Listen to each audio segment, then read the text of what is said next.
It's always difficult, and I believe that the way to approach it is not to start at the school council level, but to start with the entire school.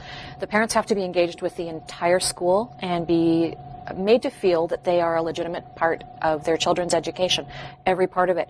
If you can get them to feel comfortable when they walk in the school doors, you have a much better shot of getting them to sit around a meeting table. Yes, it's about the numbers who come and sit around the school council table, and you certainly need and want those people there, but there are all kinds of ways for parents to be engaged with their child's education, and I think that once you get them engaged in one area, it's so much easier to get them engaged in other areas. It's points of contact. If you can get a point of contact at the school council and maybe with a sports team that they're on, the music department, whatever points of contact you have for them in the school, it's easier to get them engaged in other aspects of their child's education because they see the value and they see the rewards. I believe that you need to look at what each person is able to contribute and willing to contribute and balance that off against the projects and issues that the council deals with. For some people, they're going to be very happy to be there once a month throughout the school year. For other people, they only really have enough time and or interest in popping in to do one project. So maybe you can have them for 3 months. Maybe you can have them for 2 weeks. Whatever they can contribute, there is always something that can be contributed to the school community, and they need to be made to feel that they're a valuable part, whatever they can contribute. I think that you need to engage them in a way that they want to be engaged. So you look around at your community. Every school community might be just a little bit different. Some school communities might be very advanced technologically, and you can use things like blogs and Flickr sites and Facebook pages and so on to give information to parents. The principal that I had at the secondary school where I was chair often said that the more different ways there are to put information out, the less information seems to get home to parents. And I think that's true, so it's very challenging. You're not putting it in a book bag and sending it home with a kid anymore. But you need to meet the parents literally where they live.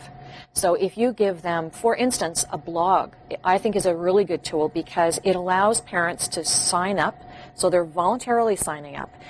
The school doesn't have to maintain a database of email addresses, and yet every time an update is made to the blog, an email goes to the parent and lets them know that something's going on.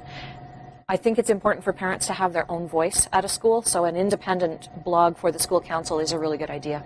I think one of the easiest ways, it's a bit of a little trick, I suppose, but local newspapers use it, is if you know that your child is going to be in an article or a video or a podcast, you're probably going to listen, watch, or buy that particular piece of media.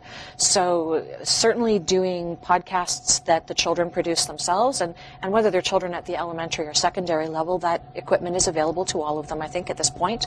So have the children writing pieces in the school newsletter, or even for the town's local newspaper if they allow for a student column. Do the blogs and make sure that the children are contributing to that. Make sure you use lots of pictures and video and all the kinds of things that might engage different people. Some people respond better to pictures, other people respond better to words. So if you can use all of that, more is the better.